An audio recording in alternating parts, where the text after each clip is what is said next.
quando nós pensamos em novo nascimento, nós precisamos entender que o novo nascimento não afetou somente a nossa vida terrena.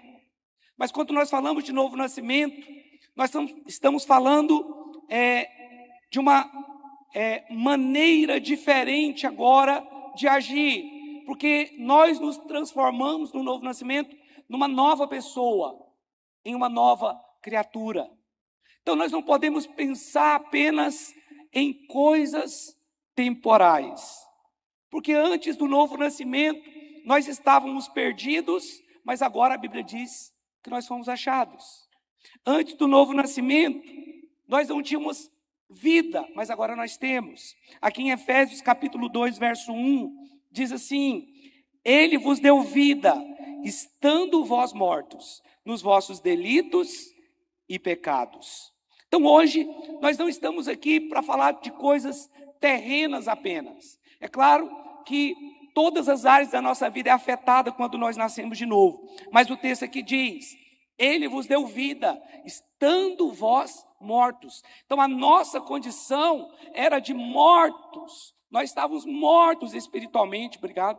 Nós estávamos mortos espiritualmente por causa dos nossos pecados e delitos. É o que está escrito. Mas a Bíblia diz: Ele nos deu vida. E quando ele está dizendo que Ele nos deu vida, o texto não está falando de uma vida biológica. Ali não está falando de uma vida natural, mas está falando de uma vida sobrenatural que nós recebemos no novo nascimento. Uma vida do tipo de Deus. Porque essa palavra vida é a palavra traduzida também como Zoe, que é a vida do tipo de Deus. Não é a biovida, mas é a Zoe vida. Então, quando você nasceu de novo, você recebeu dentro de você essa vida, que é a vida eterna. É a vida do tipo de Deus, é a natureza de Deus dentro de você, porque a Bíblia diz que ao nascer de novo nós recebemos o Espírito Santo.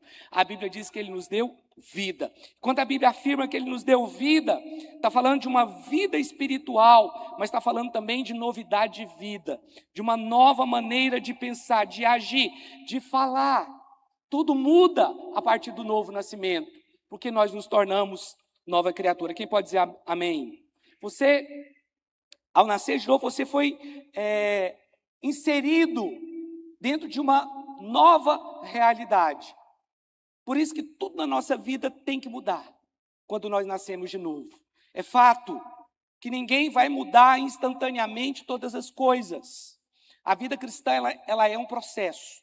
Porém, o novo nascimento, quando você, em algum momento, aceitou Jesus na sua vida, naquele momento você passou a ter uma natureza do tipo de Deus.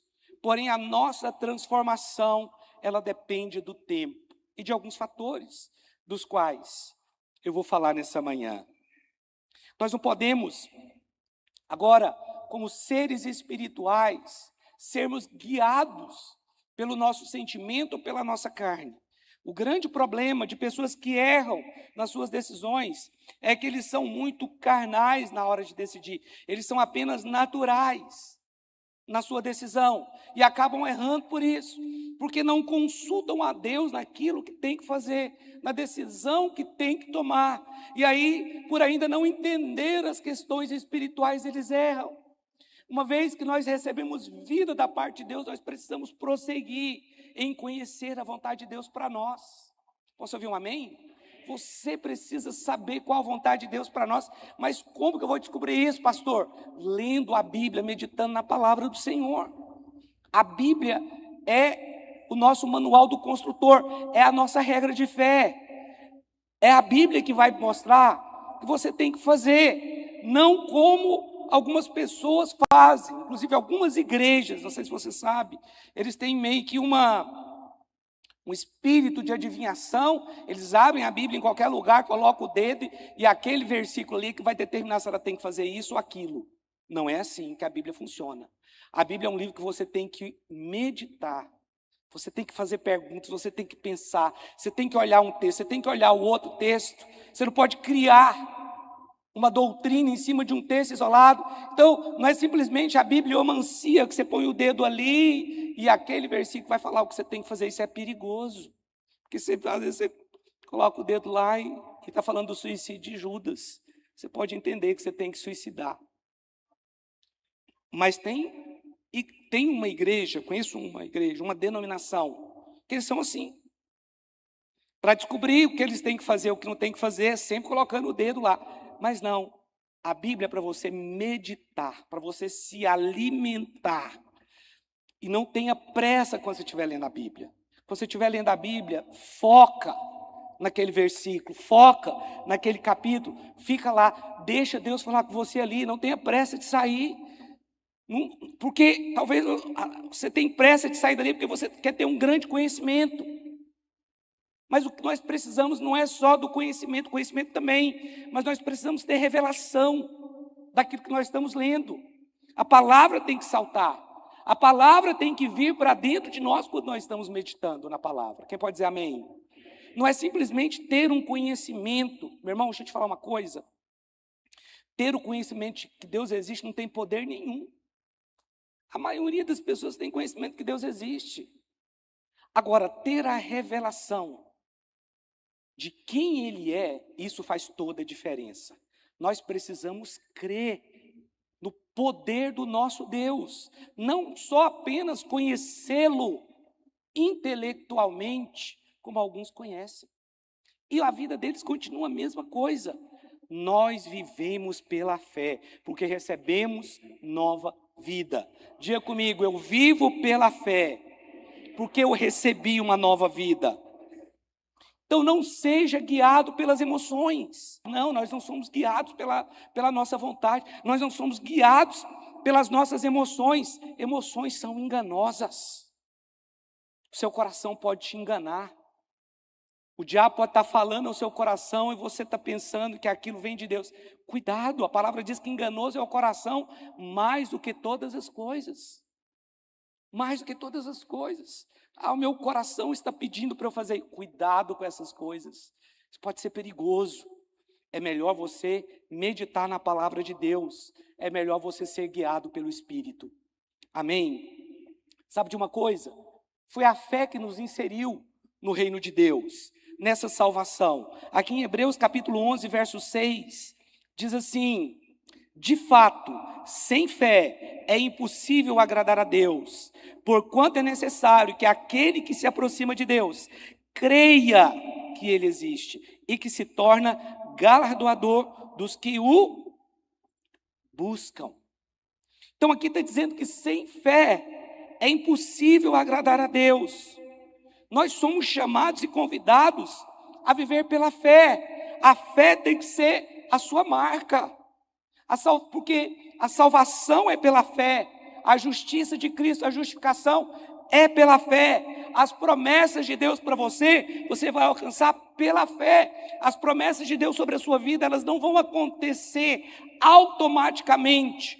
Pastor, porque alguém liberou uma palavra profética sobre mim e agora isso vai acontecer. Não necessariamente. Nós precisamos pegar as promessas de Deus e tomar posse. Não, pastor, ninguém nunca profetizou nada para mim. Você não precisa que alguém profetize. Se Deus quiser que alguém profetize sobre a sua vida, amém. Se Ele não quiser, você tem a Bíblia. Amém? Mas eu sei que nós queremos a mágica, né? Alguém que vem e vai falar tudo a nosso respeito, contar uma história, falar o nosso endereço. Olha, isso pode acontecer. Deus usa os seus profetas e profecia de Deus. Amém? Claro que tem profecia que é falsa também, mas a profecia é bíblica. Mas nós dependemos do nosso relacionamento com Deus da palavra. E não de alguém profetizar na nossa vida. Ainda que Deus usa pessoas para levantar a nossa fé. Deus usa profetas para isso. Deus usa profetas. Eu fico muito feliz quando alguém me dá uma palavra profética. Eu fico feliz com isso. Mas eu não dependo disso para ter minha vida espiritual. Eu dependo de relacionamento com Deus. De viver o que está escrito na palavra. De me relacionar com o Senhor. Aqui em Gálatas capítulo 2, versículos 19 e 20 diz: porque eu, mediante a própria lei, morri para a lei, a fim de viver para Deus. Ele nos deu vida, amém? Estou crucificado com Cristo, logo, já não sou eu quem vive, Vou traduzir isso aqui. Logo, não são as minhas vontades que determinam o que eu tenho que fazer. Logo, já não sou eu quem vive, mas Cristo vive em mim. E esse viver que agora tenho na carne, vivo pela fé no Filho de Deus, que me amou e a si mesmo se entregou por mim. Aqui diz, logo já não sou eu quem vive, mas Cristo vive em mim. E a vida que agora tenho na carne, vivo pela fé. Por que nós vivemos pela fé? Porque se você viver pelas sensações da sua carne, você, na verdade, vai apenas ter obras carnais. Porque nós não vivemos pelas sensações, pelos sentidos, pelas vontades. Nós vivemos pelo que está escrito. Nós vivemos acreditando que o nosso corpo, ele será glorificado no arrebatamento ou na morte. Que o nosso corpo vai ser um corpo incorruptível. Você precisa entender que o corpo que você tem hoje, a carne que você tem hoje, ela está sujeita ao pecado. Ok? Porém, isso pode ser controlado pelo Espírito de Deus que está em você. Lá em Romanos 8, versículo 1, coloca para mim, Romanos 8, 1. Deixa eu ler o 1 e o 2. Agora, pois, já nenhuma condenação há para os que estão em Cristo Jesus. Porque a lei do Espírito da vida em Cristo Jesus te livrou da lei do pecado e da morte. O que o texto está dizendo aqui é que a partir do momento que você nasceu de novo, uma lei veio operar dentro de você, a lei do Espírito da vida em Cristo, porque a palavra diz que Ele nos deu vida, estando nós mortos nos nossos delitos e pecados. E aqui está dizendo que o mesmo Espírito da vida que entrou em nós, nos dá condição de vencer o pecado, de superar o pecado. Eu não estou dizendo que nós não vamos pecar, porque a gente peca todo dia, mas eu estou falando de pessoas que vivem na prática pecaminosa, é disso que eu estou falando. A Bíblia diz que nós somos livres disso, porque o texto aqui diz, porque a lei do Espírito da vida em Cristo Jesus te livrou da lei do pecado e da morte. Então, a lei do pecado e da morte é aquela lei que todo ser humano nasce e ele é atraído para o pecado quando ele nasce. Você tem que ensinar a criança a beijar, não tem? Mas você não precisa ensinar a criança a morder. A natureza dela já vai fazer isso. Você precisa ensinar a criança a abraçar, mas você não precisa ensinar a criança a bater. Ela já nasce sabendo que pode bater, que quer bater. Por quê? Por causa da carne. Você tem que ensinar a abraçar. Você tem que ensinar a beijar. Porque senão ele vai ficar mordendo. Já aconteceu com algum filho seu? Ou não? Já aconteceu com você também? Porque essa é uma reação, né, da criança. Ela morde. Mas a natureza é por causa da natureza pecaminosa. Mas agora o texto está dizendo, porque a lei do Espírito da vida em Cristo Jesus me livrou-me da lei do pecado e da morte. Então a lei do Espírito, não é que a lei do pecado e da morte não está aí. Ela existe na nossa carne. Mas existe uma lei que é superior a ela. Que é a lei do Espírito de vida. Amém? Se existe uma lei que é superior à lei do pecado e da morte, então eu tenho que ser guiado por essa lei. E não mais pelas minhas emoções, pelas minhas sensações, mas eu tenho que ser guiado por aquilo que Deus diz, porque a nossa vida que vivemos agora é pela fé. A fé de que nós já vencemos o pecado em Cristo. Amém? Você já venceu o pecado em Cristo. Você já venceu. Não, mas eu pequei. Venceu. Se o Espírito Santo mandar você falar assim, ó, Rubens, não toca nessa água. Se Deus falar com você, o melhor é a obediência. Mas se mesmo assim eu tocar, ele vai dizer, justo, justificado. Porque não depende do fazer ou não fazer, depende do crer. Eu criei que fui justificado. Imagina, 29 anos de crente, quantas desobediências nesse caminho, quantos pecados nesse caminho todo, mas por causa de nenhum desses pecados eu deixei de ser justo. Você entendeu? Mas por que, pastor? Porque eu estou em Cristo. Quando a Bíblia diz que nós estamos em Cristo, está dizendo que nós estamos dentro de Cristo. E uma vez que eu estou dentro de Cristo, uma vez que eu estou em Cristo, eu sou justificado. Não por causa da minha justiça, mas por causa da justiça de Cristo. Por isso que no céu só entra justo. Você não pode ter nenhum pecado para entrar no céu. Porque Jesus não tem nenhum pecado e nós estamos em Jesus. Por isso nós vamos entrar. Não é pelas nossas obras. Por isso que agora nós temos que deixar operar o Espírito da vida. O Espírito da vida em Cristo Jesus, ele tem que nos conduzir. Amém? Ele precisa nos conduzir. Mas às vezes a pessoa ela só quer tomar decisões carnais, baseado no que ela ouviu de alguém, mas ela não examina a palavra, as escrituras. E por causa disso, acaba errando. O primeiro pilar da nova criação é essa mudança da nossa natureza. Aqui em 2 Coríntios 5,17 fala. 2 Coríntios capítulo 5, verso 17. Diz assim: portanto, se alguém está em Cristo, é nova criação. Amém? As coisas antigas já passaram, e eis que surgiram coisas novas. Deixa eu ler aqui no texto, na tradução que está aqui, que é RA.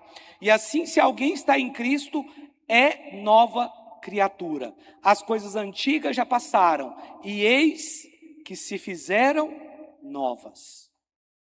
Posso ouvir um amém? Sabe de uma coisa? O cristianismo, ele é tão lindo, que ele nos deixa recomeçar. Talvez sua vida foi tão turbulenta, você pensa, eu queria poder fazer tudo diferente. É possível em Cristo. Porque aquele que está em Cristo é uma nova criatura. As coisas velhas já passaram. E eis que tudo se fez novo. É possível você zerar a sua vida. E não é só possível você zerar a sua vida. De tempos em tempos nós passamos por ciclos. E nós temos que recomeçar. Tem coisas que Deus não permite recomeçar. Mas na maioria das coisas Ele permite. Às vezes é um ministério que tem que recomeçar, um relacionamento. Deus sabe o que faz. Às vezes, e o cristianismo é isso. É recomeçar. Então, a primeira coisa que é afetada quando nós nascemos de novo é essa natureza, a nova natureza, o espírito de vida em Cristo Jesus, porque antes nós éramos carnais, mas agora somos espirituais. João capítulo 3, versículos 5 e 6.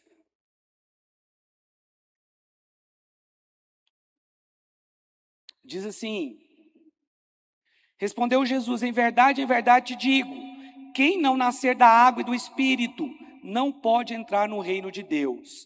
O que é nascido da carne é carne, e o que é nascido do Espírito é Espírito.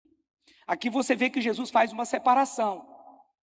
Aqueles que nasceram apenas biologicamente é carne, mas aqueles que aceitaram a Jesus, esses são Espírito.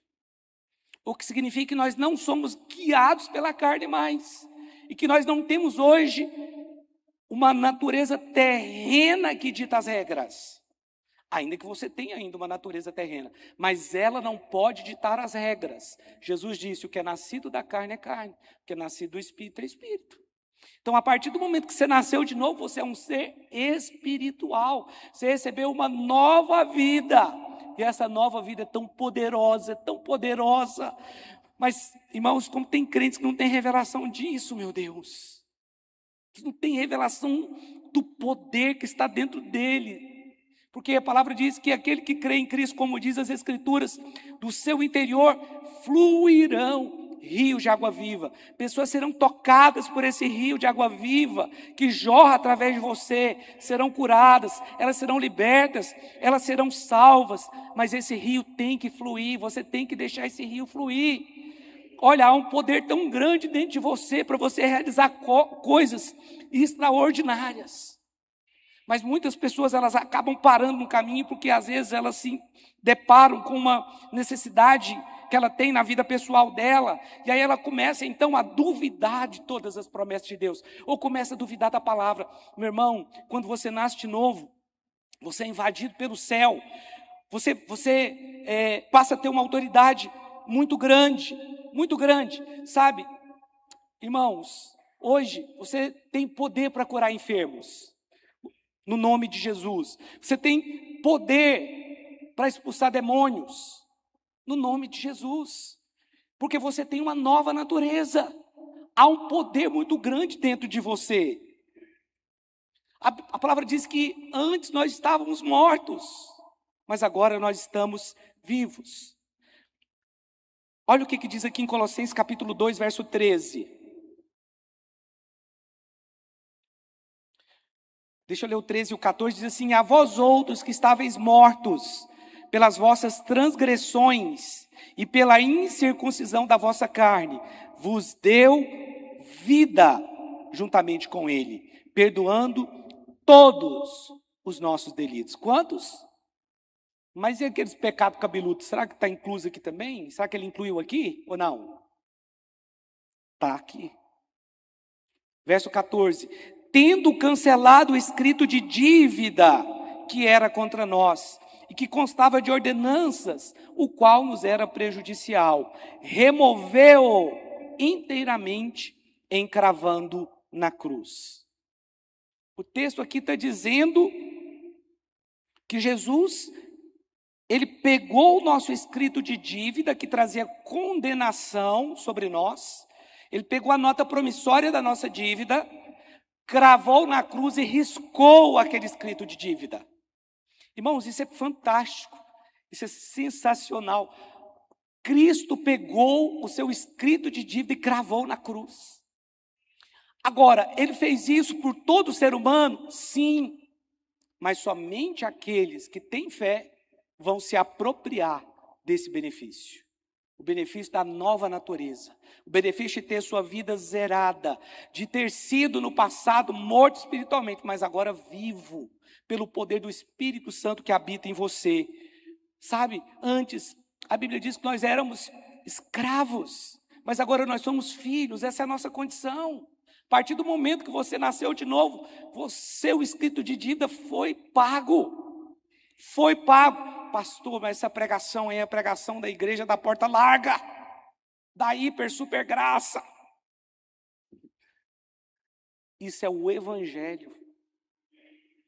Isso é a palavra de Deus. Eu sei que para alguns que têm a mentalidade de fazer para receber, a mentalidade do mérito, é difícil mesmo de você acreditar nisso. Mas um evangelho que tem como base o mérito é falso. Porque ninguém pode colocar outro fundamento que não seja Cristo. Mas alguns estão colocando o fundamento como as suas obras. E aí ele vive sempre atormentado, porque ele é aquele que vive, bem me quer, mal me quer. Ah, hoje eu fiz uma coisa ruim, Deus vai me punir. Hoje eu fiz uma coisa boa, Deus vai me abençoar. Em nenhuma e nem outra circunstância. A verdade é que nós estamos pendurados na graça de Deus. Fundamentados na graça de Deus. O nosso fundamento não é o que nós fazemos. Nosso fundamento é aquilo que Cristo fez por nós. Não é o quanto você erra ou o quanto você acerta. É a sua fé em Cristo. Por isso nós somos justos. Ah, não, mas eu tenho que fazer tantas coisas. Não, não tem. É a graça. É você tem que crer. Meu irmão, pastor, você fez coisas extraordinárias, difíceis para ter um prédio como esse aqui? Não. Não. Simplesmente eu cria e falava, e profetizava e falava, eu cria e falava. Eu falo isso aqui porque isso aqui é visível para todo mundo. Uma igreja que tem 14 anos, tem uma sede própria, nós construímos isso aqui em 3 anos. Extraordinário, olha a estrutura que nós temos hoje. Pastor, isso é tudo? Claro que não. Isso aqui é só um lugar. E mais, tem poucas pessoas aqui. Nossa igreja hoje é uma igreja de 300 pessoas aproximadamente. Mas esse prédio ele foi construído para que num culto tenha pelo menos 1.300 pessoas. Não cabe aqui. Mas ele foi feito com o pé direito alto para a gente fazer uma galeria quando a gente precisar. E aí nós vamos ter aqui 1.300 pessoas no primeiro culto. Entendeu? No segundo, no terceiro, mais o mesmo tanto. Isso é a fé. Eu poderia ter feito um prédio do tamanho da nossa igreja, como que a gente tinha ali. Mas eu estava olhando para uma igreja de milhares de pessoas. Eu não estava olhando para as 200 pessoas que nós tínhamos quando a gente estava lá. Eu estava olhando para uma igreja de milhares. Eu precisava deixar esse prédio preparado para que fosse uma igreja de milhares. E nós chegaremos lá, porque a fé é isso. Ah, mas eu vou fazer coisas mirabolantes para isso acontecer. Não, é a fé. É a fé. O que eu tenho orado para Deus hoje é, assim como o Senhor me deu fé para construir esse prédio, me dá fé para lotar ele. Me dá fé também para eu lotar ele. Para estar lotado aqui, cheio de pessoas adorando a Jesus nesse lugar. Posso ouvir um amém de verdade? Aleluia. Vocês estão felizes hoje, né? Glória a Deus. Aqui em Isaías 43, versículo 25, diz assim: eu mesmo, sou o que apago as tuas transgressões, por amor de mim e dos teus pecados não me lembro. Irmãos, essa palavra é linda demais. Como assim Deus não lembra do meu pecado? Se eu lembro, mas Ele esquece. Mas se Ele esquece, você também deveria esquecer. Mas Ele fala assim, por amor de mim mesmo, por amor de mim, eu esqueço os seus pecados. Os seus pecados eu não lembro. Mas nós ficamos lembrando. Mas tem uma pessoa que te faz lembrar. Não, não é sua esposa. É o diabo. É o diabo. Esse faz você ter uma consciência de pecado, falando, você não vale nada. As coisas vão dar errado na sua vida, você peca. Olha o que você fez aí. Olha, essa palavra aqui não é para você ficar no pecado, não, é para te tirar dele, para você saber o quanto você é amado. Quando você tem revelação do quanto é amado, aí você quer agradar aquele que te ama tanto. Amém? Mas o texto está dizendo aqui, ó, eu sou aquele que apago as suas transgressões. É Ele que apaga, e dos seus pecados eu não me lembro. Eu não me lembro. Certa feita, um rei muito poderoso chamou um falso profeta para lançar uma maldição sobre Israel. Ele contratou aquele homem, pagou para ele lançar uma maldição sobre Israel, porque ele tinha ouvido falar que Israel, por onde passava, derrotava aquelas nações. E aí aquele homem, aquele rei chamado Balaque, contratou um falso profeta chamado Balaão. E quando Balaão subia para amaldiçoar Israel, ele abençoava. Deus falava para ele, Deus usou até um profeta, não amaldiçoa Israel, abençoa. E ele abençoava. E aí o Balaque falou, mas eu te contratei para você amaldiçoar, você está abençoando, vamos para outro monte. Levou ele para o outro monte e aconteceu a mesma coisa. Vamos para o terceiro monte. Levou para o terceiro monte, deu mais dinheiro para ele. E ele novamente abençoou. Você pode falar, nossa, mas Balaão era até um homem de Deus. Não, Balaão não era. Balaão era um falso profeta. Mas quando Deus fala, até o falso profeta vai profetizar a verdade. Porém, Balaão, não sei se você sabe, ele foi lá e profetizou só coisas boas. Por quê? Porque Deus falou, eu não vejo pecado neles. Não é que Deus falou que eles não tinham pecado, você entendeu? Deus só falou o seguinte, eu não vejo pecado neles, por isso eles não podem amaldiçoar o que Deus abençoou. Então se alguém fez uma macumba para você, pode ficar tranquilo. O que Deus abençoou não pode ser amaldiçoado, não. O poder que está em nós é maior do que o poder que está no mundo. Então fique tranquilo, meu irmão. Mas Deus falou assim, mas por que você não amaldiçoou? Balaque perguntou. Porque Deus falou que não vê pecado neles. Não é que eles não tinham, era muito, viu, o povo do deserto. Mas Deus falou, não vejo. Mas por que Deus não via, se Jesus não tinha morrido ainda? E Jesus ainda não tinha feito a propiciação, que é a tampa. O sangue dele é a propiciação, a tampa, né? Mas eles tinham o animal que eles ofereciam uma vez por ano. para que todo o pecado fosse perdoado, mas de ano em ano, o mesmo sacrifício tinha que ser repetido. De ano em ano, para que Deus não visse o pecado do povo. Aquele sangue do animal era aceito por Jesus para que eles fossem perdoados de seus pecados. Estão entendendo? Mas agora não, agora nós temos o nosso Cristo, nós não precisamos oferecer o sangue de nenhum animal, porque Deus não aceita mais sangue de animal.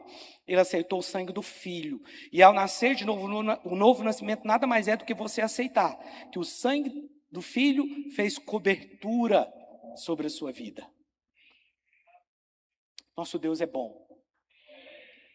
Balaque depois, não é o tema aqui, mas Balaque depois, ele chegou em Balaão, depois chegou para Balaque e falou assim, olha, eu não posso amaldiçoar, mas tem uma coisa que você pode fazer. Manda as mulheres da sua tribo ir lá perto dos homens lá de Israel. E aí sim, eles vão adulterar com ela e aí vai ter uma brecha. Então, mesmo tendo uma tampa sobre nós, o pecado pode ter consequência. Ah, então agora eu vou pecar, porque agora eu já sei que eu estou livre, posso pecar. O pastor Rubens falou agora, entendi, agora eu vou pecar mesmo. Calma, talvez você nem nasceu de novo se você pensou isso. Cuidado, pecado tem consequências. A Bíblia diz que Balaão ensinou Balaque a lançar laços aos filhos de Israel. Mas o fato é, ele apagou a nossa transgressão e esqueceu do nosso pecado. Quem pode dizer amém? Efésios capítulo 2, versículo 11. Vamos ler até o 15. Nós nos aproximamos de Cristo pela fé. Olha o que diz aqui. Portanto, lembrai-vos de que outrora vós gentios na carne chamados incircuncisão, por aqueles que se intitulam circuncisos na carne, por mãos humanas, naquele tempo estáveis sem Cristo, separados da comunidade de Israel e estranhos às alianças da promessa, não tendo esperança e sem Deus no mundo. Mas agora em Cristo Jesus, vós que antes estáveis longe, fostes aproximados pelo sangue de Cristo. Quem pode dizer amém? Porque Ele é a nossa paz, o qual de ambos fez um. E tendo derrubado a parede da separação que estava no meio, a inimizade, aboliu na sua carne a lei dos mandamentos na forma de ordenanças, para que dos dois criasse em si mesmo um novo homem, fazendo a paz. Nós estávamos longe de Deus antes de, pela fé, acreditarmos na salvação. A Bíblia diz que nós estávamos estranhos às alianças. A aliança que Deus fazia com Israel. Nós éramos estranhos a essa aliança, porque éramos inimigos de Deus, é o que está escrito aqui. E nós estávamos separados das promessas. Então, até mesmo as promessas feitas a Israel se aplicam a nós hoje, porque a Bíblia diz que de dois povos ele fez um. E agora, o judeu que crê em Jesus e o gentio que crê em Jesus torna-se a igreja de Jesus, um só povo. Então, hoje, nós estamos perto. Hoje, nós podemos orar que Deus nos ouve. Nós podemos adorar. Nós podemos louvar. Nós podemos orar em outras línguas. Porque Deus, quando você faz isso, Ele vai edificando a sua fé e você tem a liberdade, o livre acesso a essa presença maravilhosa.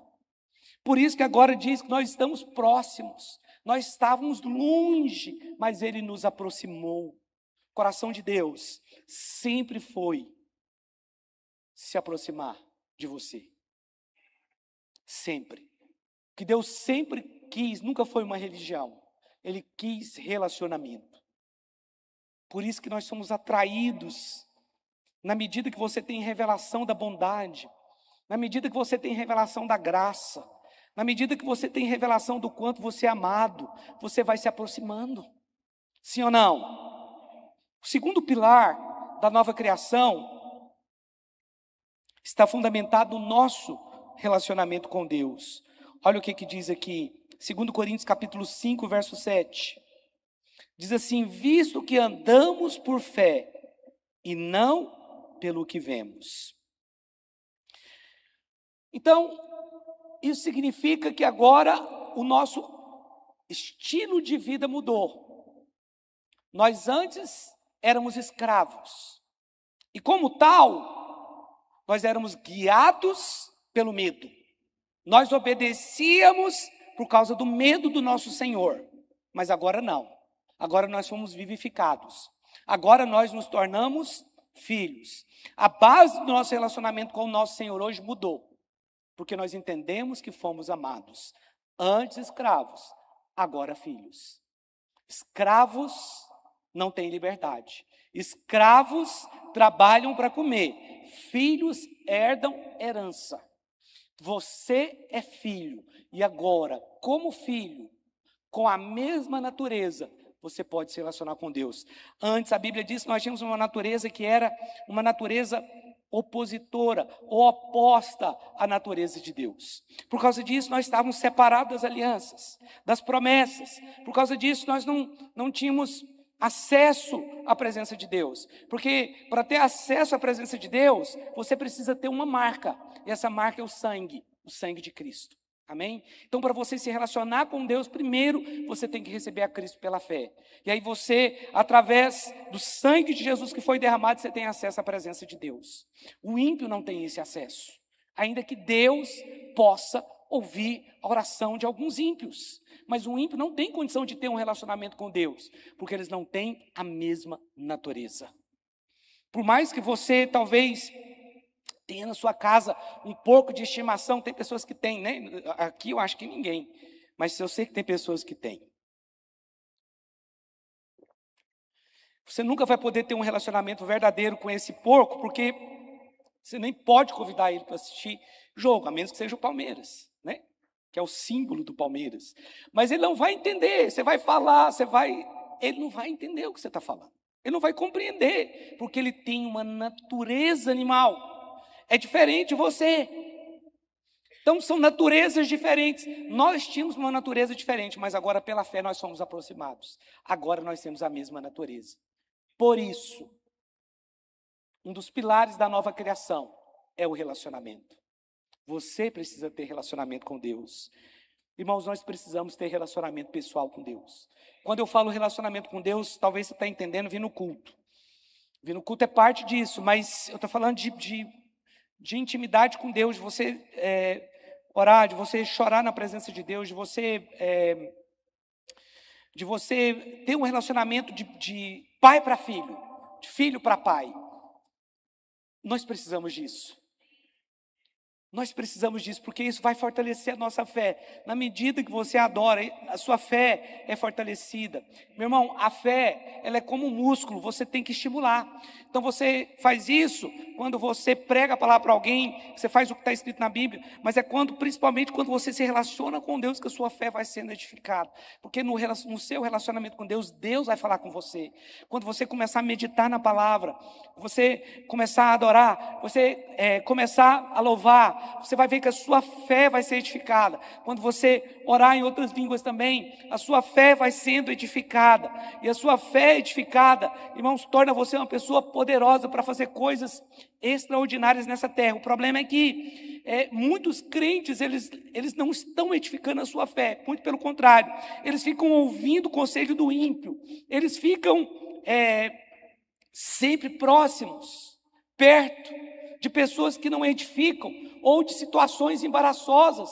Isso contamina a fé dessa pessoa. Nós precisamos operar na dimensão espiritual. Isso acontece todas as vezes que você entra para o seu quarto e vai orar. Nós precisamos disso. Depender do Senhor. Isso é quarto. Entrar para o quarto, trancar e resolver os nossos problemas lá. Você talvez pense que eu não tenho problemas, mas eu tenho muitos. E o lugar que eu tenho para resolver o meu problema é orando. É orando. Estou triste, eu tenho que orar. Estou feliz, eu tenho que orar. Não importa qual é a condição da minha alma. Eu estou ali orando e buscando a presença de Deus. E como é bom isso. Como Deus fala comigo. E Deus quer falar com você também. Romanos capítulo 8. Olha o que diz aqui, verso 5. Não coloque a sua confiança em qualquer coisa. Coloque a sua confiança em Deus. Porque quando você coloca a sua confiança em qualquer coisa que não seja Deus, aquilo pode se tornar o seu Deus. Isso é perigoso. Aqui em Romanos 8,5 diz: porque os que se inclinam para a carne, cogitam das coisas da carne, mas os que se inclinam para o Espírito, das coisas do Espírito. Aqueles que se inclinam para a carne, só pensam em coisas da carne, só falam em coisas da carne. Tem pessoa que você conversa com ela, ela é assim, ela só pensa em coisas carnais. Nas nossas comunhões, nós precisamos falar da palavra de Deus, nós precisamos contar um testemunho de algo que Deus fez. Isso é importante, nós precisamos cogitar das coisas espirituais.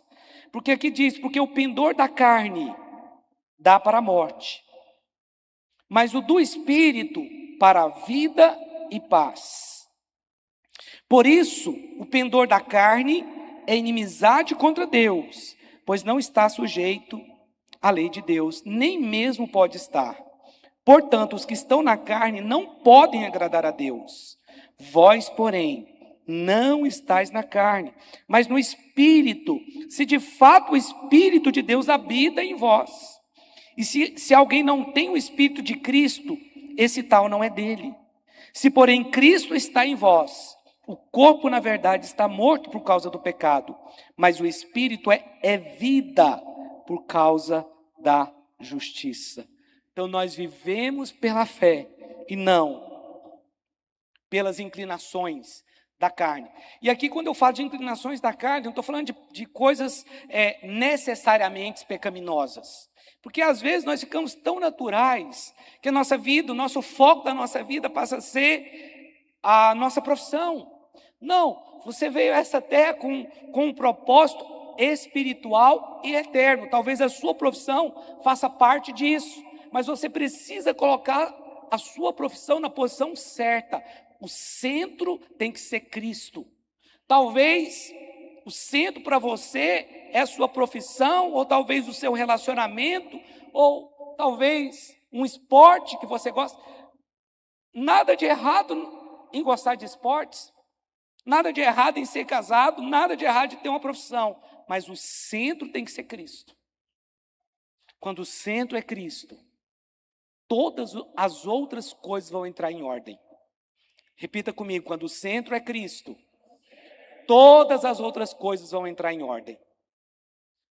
Mas se o centro é a sua profissão, se o centro é o seu relacionamento, você vai ter enormes problemas. Então tome cuidado com essas coisas.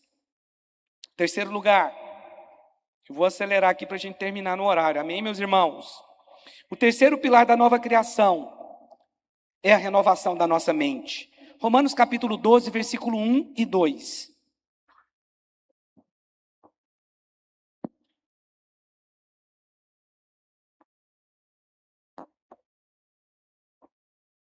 Olha o que diz aqui. Rogo-vos, pois, irmãos, pela misericórdia de Deus, que apresenteis vosso corpo por sacrifício vivo, santo e agradável a Deus, que é o vosso culto racional.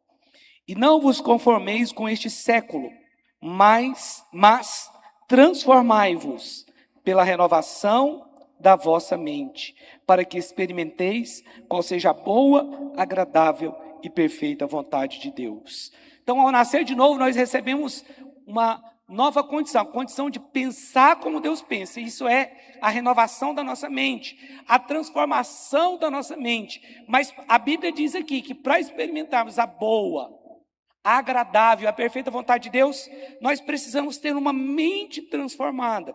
Não sei se você sabe, mas a palavra conversão é metanoia. É mudança de mentalidade, é mudança de pensamento. A pessoa só pode nascer de novo se ela tiver uma mudança de pensamento. Então, aqui diz que a nossa mente tem que ser renovada. Por quê? Porque antes de Cristo nós tínhamos uma maneira de entender o mundo. Mas em Cristo nós temos uma outra maneira de entender o mundo. Porque agora nós entendemos o mundo dentro de uma perspectiva eterna, espiritual, e não somente terrena e temporal. Quando você nasce de novo, nasce dentro de você o propósito da sua vida. Deus tem algo específico para cada irmão, para cada pessoa que nasceu de novo. É dentro dessa perspectiva que nós temos que viver, que nós temos que levar a nossa vida. A nossa perspectiva não é mais natural. Irmão, sabe de uma coisa que aconteceu comigo quando eu converti? Desejo de ser um jogador de futebol acabou. Era o meu sonho desde criança ser um jogador de futebol. Mas quando eu nasci de novo, é exatamente o que a Bíblia fala daquele homem que achou um tesouro escondido no campo. Ele foi lá, vendeu tudo que tinha e comprou aquele campo. Eu fiquei tão feliz de Jesus ter entrado na minha vida que eu não tive mais vontade de ser um jogador de futebol. E o único objetivo que eu tinha quando eu nasci de novo, eu tinha um objetivo só um, não era 2 nem 3, era só um: não desviar. Não desviar. Eu não pensava em ser um pastor, eu não pensava em ter um ministério, eu não pensava em ser alguém usado por Deus poderosamente. Eu só tinha um objetivo: eu não quero desviar. Eu não quero desviar. Esse era o meu único objetivo. Mas Deus operou coisas muito grandes. E pela graça dele eu sou pastor dessa igreja hoje. Mas sabe de uma coisa? O novo nascimento tem que trazer transformação da sua mente. Porque sabe de uma coisa? Para você experimentar o que Deus tem para você, você precisa ter uma mente transformada. E essa mente ela é transformada na medida que você lê a Bíblia. Na medida que você se entrega na leitura bíblica. Eu sempre falo isso e gosto de repetir, meu irmão: a Bíblia não tem que ser lida para bater meta. A Bíblia tem que ser experimentada, ela tem que ser degustada. Na hora que você está lendo a Bíblia ali, você precisa parar. Você talvez tenha uma palavra ali que chamou a atenção, um nome de alguém, vai pesquisar quem é esse alguém, vai pesquisar que palavra é aquela, o que Deus queria dizer com aquilo. Isso que é a beleza da meditação bíblica, você está entendendo? E aí então sua mente ela vai sendo transformada por essa palavra. A palavra de Deus ela é tão poderosa, amém? Eu não vou conseguir ministrar tudo não. Mas nós precisamos ter a nossa mente renovada, porque Deus tem coisas tão extraordinárias para nós, mas às vezes não estamos prontos. Não estamos preparados, porque ainda temos conceitos tão enganosos dentro de nós, e isso acaba sendo a sustentação de uma incredulidade. Por isso a nossa mente tem que ser renovada. Irmãos, como é importante você ouvir o Evangelho da Graça, porque quando você ouve aquele Evangelho da condenação, é terrível, porque isso traz morte para dentro de nós. Você sai com a sensação de que você é a pior pessoa do mundo, e na verdade não é. Nós somos filhos, nós somos amados, e não tem nada que muda isso, nem quando você peca. Nada vai mudar isso. Nós temos uma identidade. Quando você nasceu de novo, o seu espírito ele foi tocado, ele reacendeu. E agora, por causa disso, você tem controle sobre as suas emoções. Sabe de uma coisa? Deixa o diabo moldar os seus pensamentos pelo medo. Porque o diabo ele trabalha para moldar os nossos pensamentos, para gerar medo. O diabo ele quer que você tenha medo, porque a palavra diz que o medo produz tormentos. Mas a Bíblia também diz que o verdadeiro amor ele lança fora todo medo. Ele lança fora todo medo. Então, não molde os seus pensamentos pelo ciúme, pela inveja. Não deixe o seu pensamento ser moldado pelo ressentimento, pela amargura. Porque pessoas que andam assim, elas vão fracassar. Elas têm um problema, elas vão fracassar. O que tem que moldar o nosso pensamento é o que Deus diz a nosso respeito. É o que está escrito na palavra dele aqui. Porque nós precisamos pensar da maneira certa, porque uma vez que nós pensamos da maneira certa, nós também falamos da maneira certa. E ao falar da maneira certa, nós agimos de acordo com aquilo que falamos. Então nós temos que pensar corretamente, de acordo com a palavra, falar corretamente, agir da forma que a Bíblia diz. Sabe de uma coisa? Como eu disse aqui na oração, quando eu estava orando, Deus é introduzido no meio dos louvores. Amém? Nós temos que louvar a Deus. Mas a murmuração é o louvor ao contrário. Vai causar exatamente o efeito contrário do louvor a Deus. A murmuração é um tipo de louvor também. Só que é um louvor contra Deus. Pessoas que sempre moldam os seus pensamentos pela murmuração, elas vão ser derrotadas sempre. Isso não é bom. Isso não é bom.